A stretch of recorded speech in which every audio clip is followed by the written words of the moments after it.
Jack Burton and the Pork Chop Express, and I'm talking to whoever's listening out there. Like I told my last wife, I says, honey, I never drive faster than I can see. Besides that, it's all in the reflexes. All right, folks, let's talk about Big Trouble in Little China.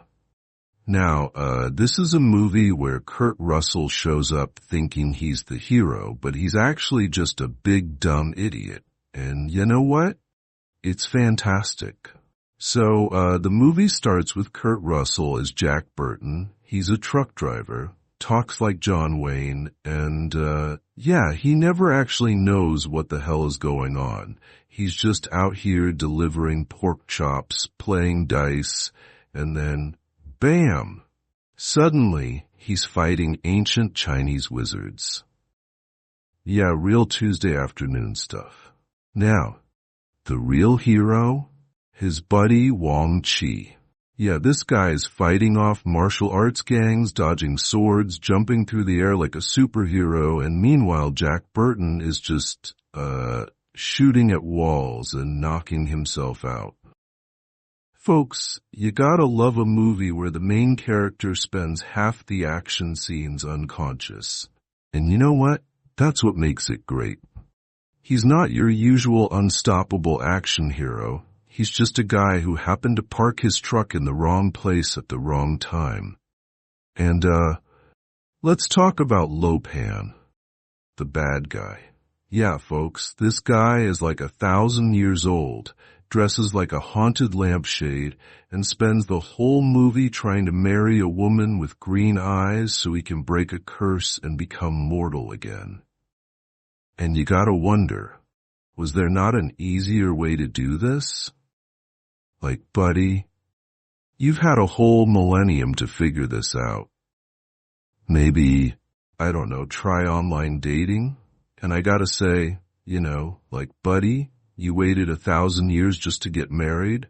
What happens next? You settle down? Start a wizard family? And let's talk about the three storms. These guys show up dressed like they walked off the set of Mortal Kombat, floating around, shooting lightning, throwing spin kicks in giant straw hats. And nobody ever stops to ask, hey, how does this make any sense? But, you know what? It doesn't have to. Because, folks, this is a John Carpenter movie. It's got action, comedy, magic, and nobody really cares about logic.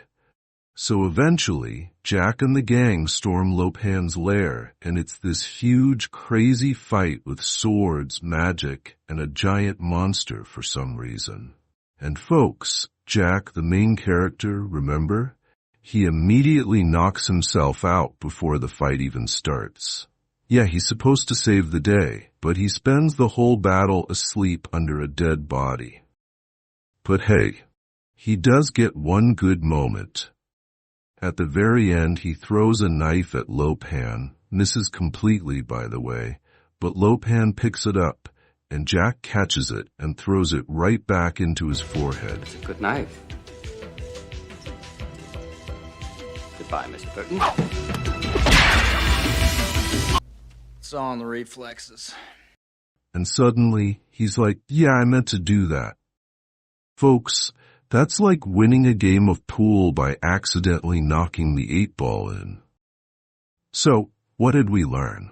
Jack Burton is not the hero, but he thinks he is. The three storms should have had their own movie. Lo Pan has the worst dating strategy of all time.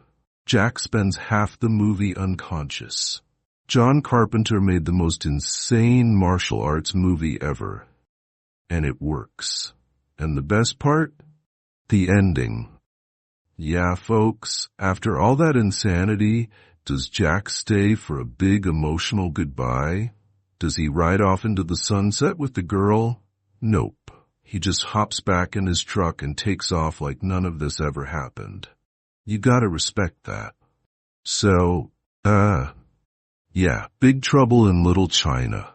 One of the weirdest, wildest, and most entertaining movies ever made. That's it for me. Like, comment, and subscribe. Or, Lopan might put a curse on you. I don't know. I don't make the rules. And the pillars of heaven shake. Yeah, Jack Burton just looks that big old storm right square in the eye and he says, "Give me your best shot, pal. I can take it."